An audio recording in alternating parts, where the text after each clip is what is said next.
और चलिए अब एक नजर the untold stories of Modi पर।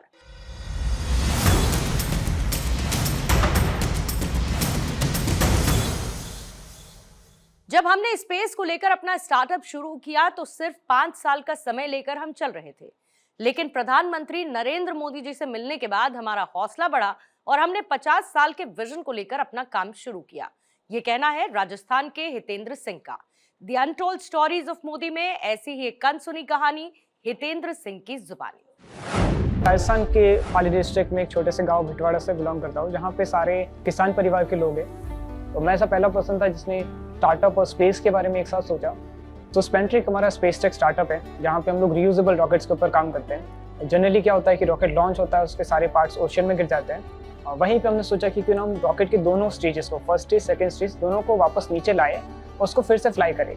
जिसके लिए वो प्राइम मिनिस्टर ने हमें प्रोत्साहन भी दिया और उसी के लिए हमें इन्विटेशन मिला था उनसे मिलने का, उनको शोकेस करने का, वो टेक्नोलॉजी बताने का जो हमने अपनी patented technology in house India में डेवलप करी।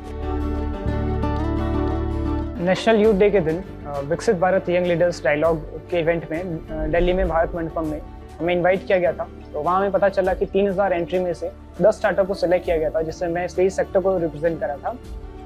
जब अपने इंजन के बारे में बता रहे थे तो वो सवाल उस तरीके से पूछ रहे थे जैसे उनको भी पता है कि रॉकेट इंजन कैसे काम करता है। और बातें गहरी हो गई कि 2 मिनट का वक्त हम 7 मिनट तक बातें करते रहे। हमें उससे पता चला कि वो कितना ज़्यादा इंटरेस्टेड है इन चीज़ों में, और सिर्फ इंटरेस्टेड नहीं, चीज़ें जानते हैं, समझते हैं।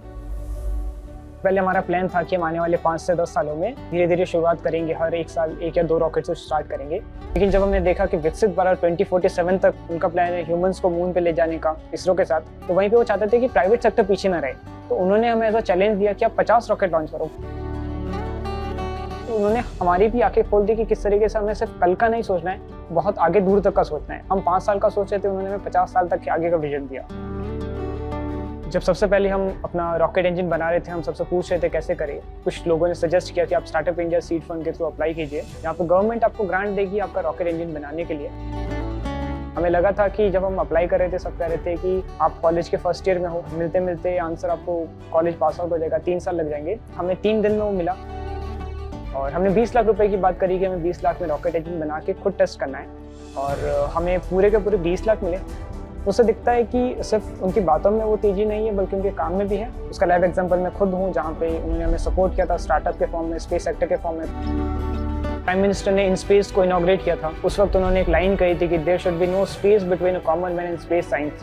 तो एज अ यूथ हमें ये चीज़ थी कि जो आज का यूथ है उसमें और एक साइंटिस्ट में कोई स्पेस नहीं होना चाहिए, दोनों को साथ मिलकर कंट्री के स्पेस सेक्टर को, पूरे देश को विकसित भारत की तरफ ले जाना चाहिए।